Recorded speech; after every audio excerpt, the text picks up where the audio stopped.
Hello everyone, I'm Niels. And I'm Thor. And I'm Marcus. And we're Not the Box. And this is our very first Kickstarter, Gnome Elf Troll, live now. And we're actually at the Bastard Café in Copenhagen, our all-time favorite board game and coffee and gin and beer cafe, just opening after the Corona crisis. Today we're gonna do a complete playthrough of the 3-player version of the game, and we really hope you like it. This will take roughly 25 minutes, and we're gonna show you all the mechanisms, all the fun. We're doing this to help you decide if you want to back Gnome Elf Troll. We're also introducing, for any pledge level, a 3-player print and play version. This would be a low resolution but fully playable version. Once we fund, everybody gets the full rule set in a high resolution file, so you can print it and play it if you like to. And that comes in a 4-player version too for the backers. And we're adding a ton of additional languages. We're doing this in English, but it's in Danish, Norwegian, Swedish, and for our European friends in the rest of Europe, German, Spanish, and French too. So we really hope you'll like it. Let's play. Let's play. So this is the 3-player version of the game.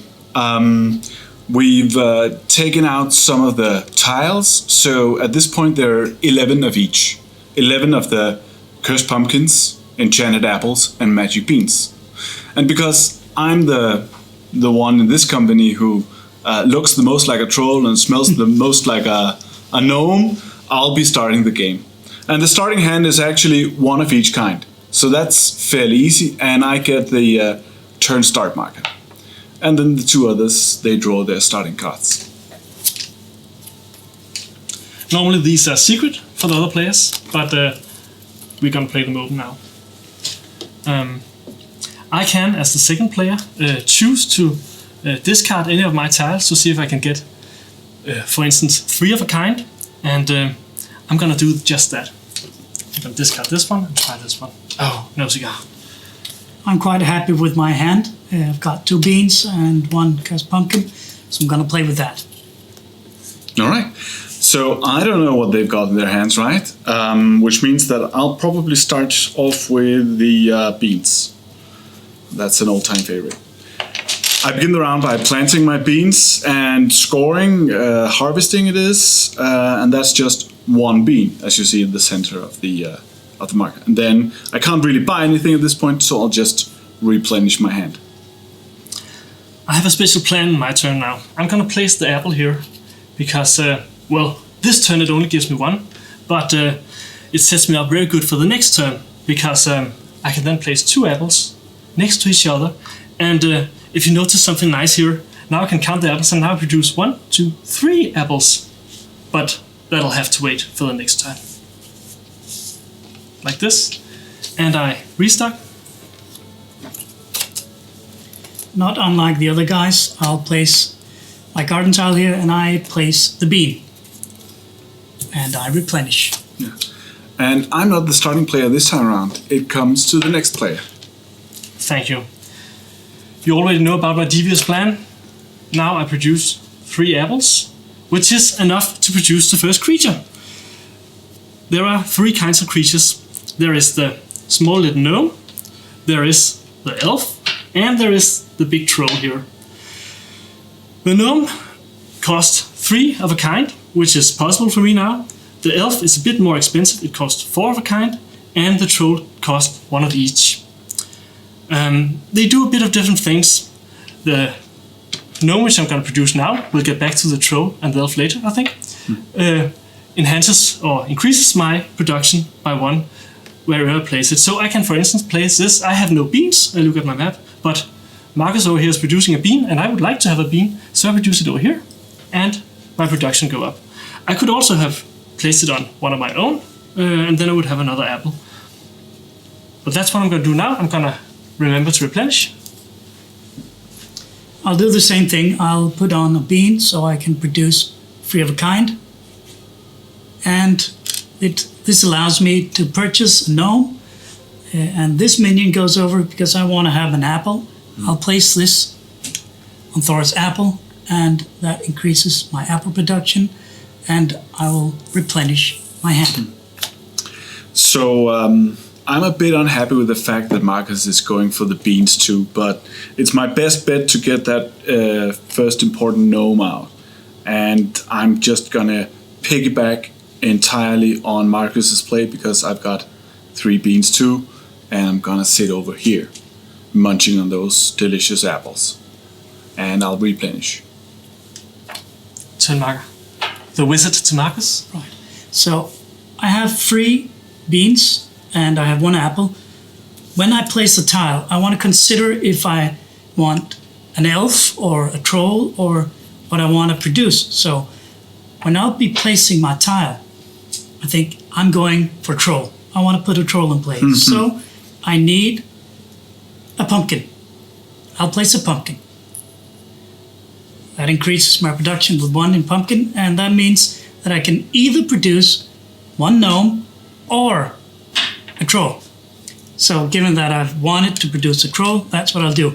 Any surplus that I have 2 extra beans, but I can't use them for anything, and they don't carry over till the next turn, so they're lost. So I produce the troll, and now things start to get fun. It's not in the official rules, but it's considered good sportsmanship to do this when you place your troll.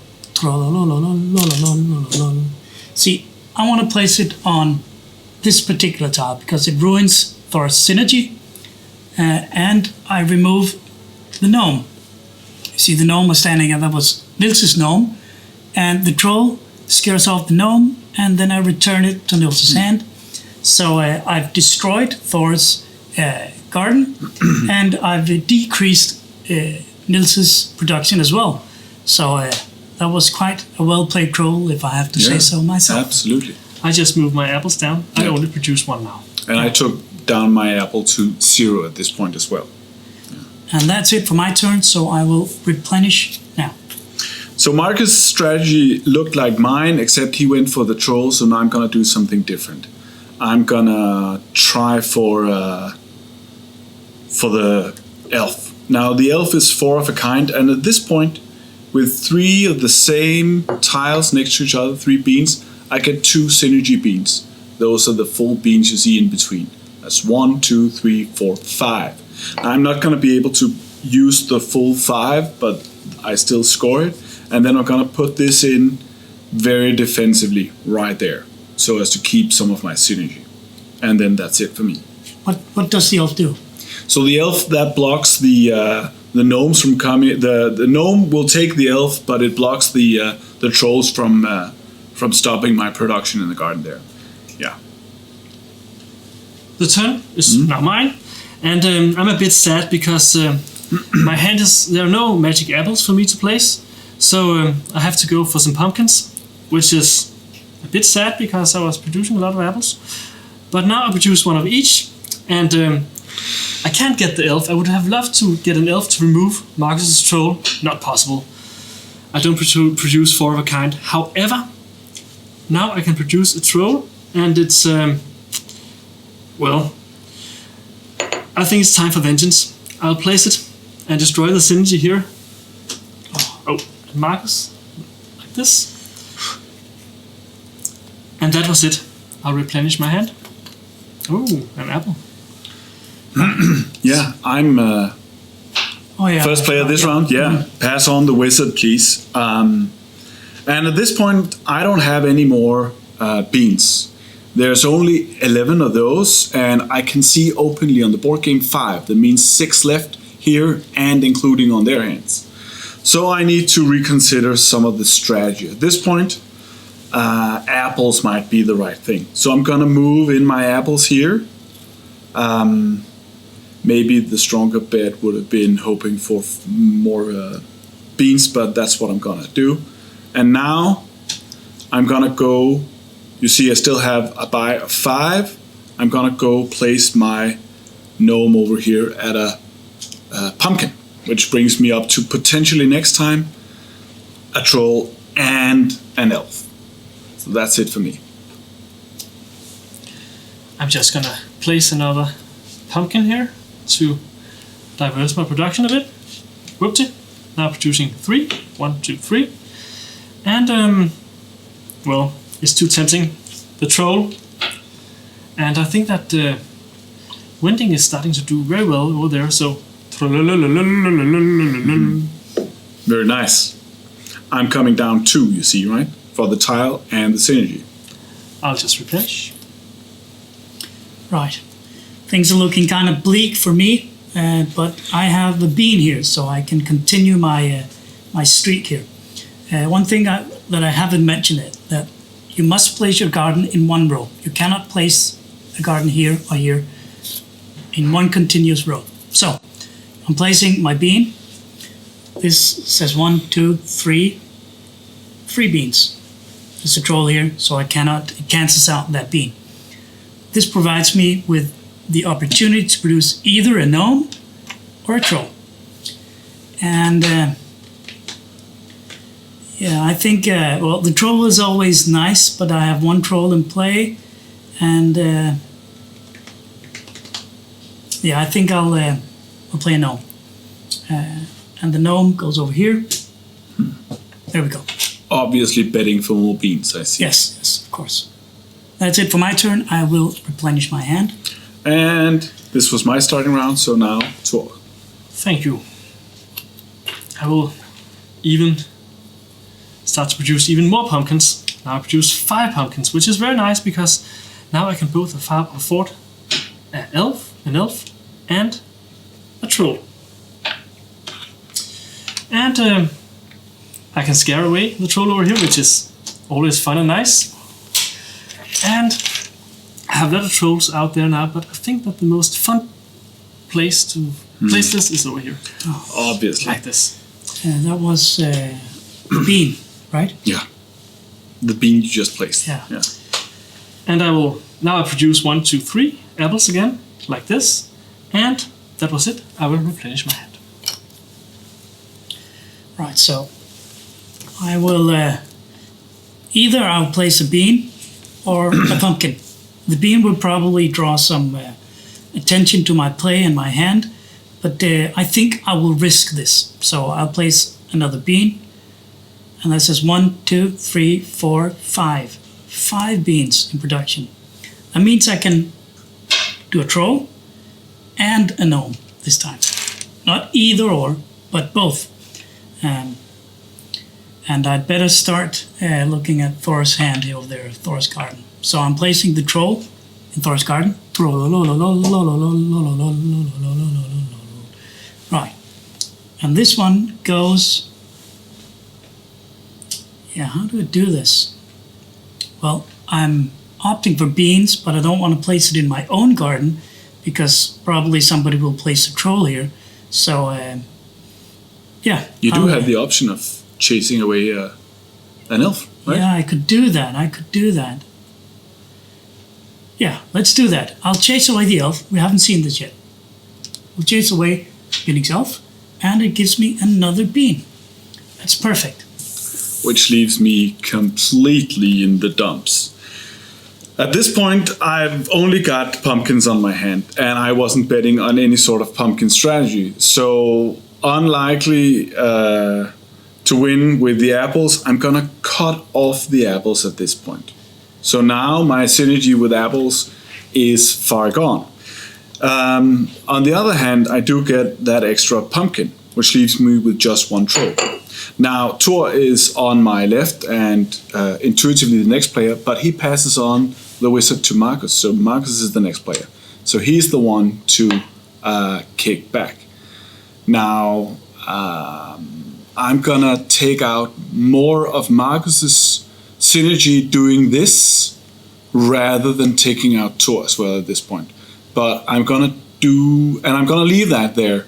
There's a small gnome you see there, because maybe Tor is on board with taking Marcus down with more trolls. So I'm betting on Tor doing trolls. Yeah, you come down a bit there.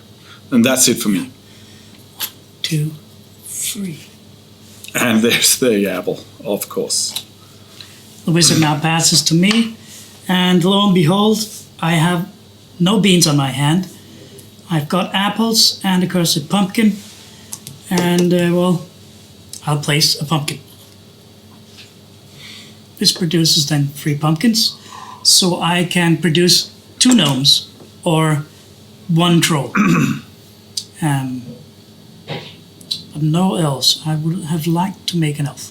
Well, 2 gnomes it will be, and one goes here, and the other goes here.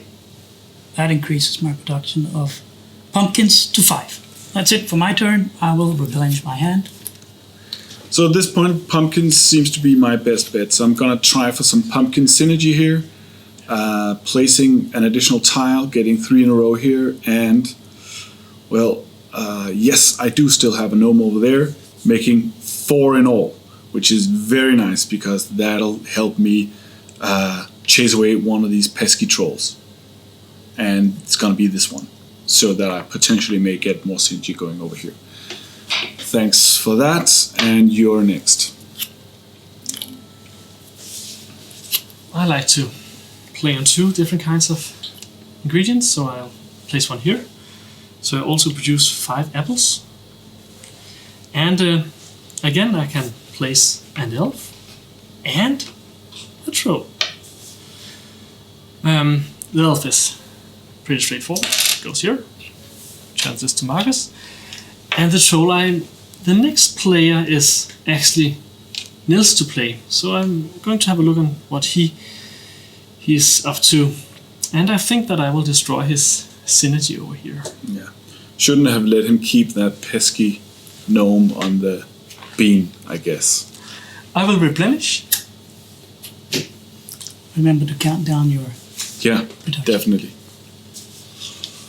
That's it. I will pass the whistle to the guy who looks most like a troll. Yep, and I'm still very much on the pumpkins, not with the best of my will, and it's 3 pumpkins, 3 beans, and 1 apple, which is 2 gnomes for me. I need to get some gnome action going.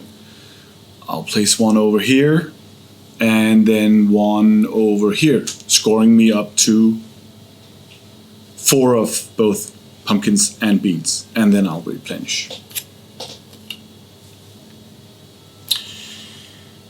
Well, that is my turn now. I'll place some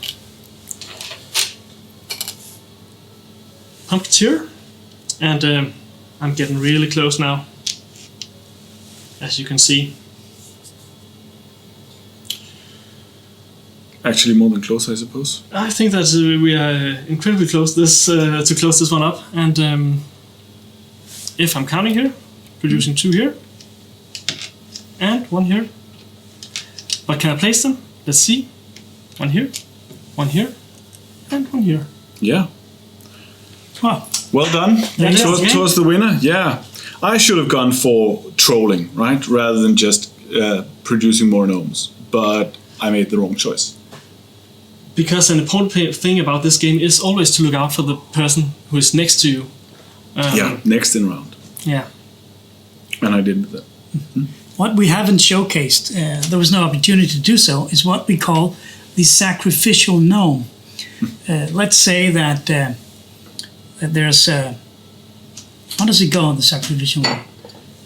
Do we have an opportunity in one of the gardens that would make sense for us to do? Yep. Yeah, exactly. Yeah. Let's say we need to take out Thor's elf over here.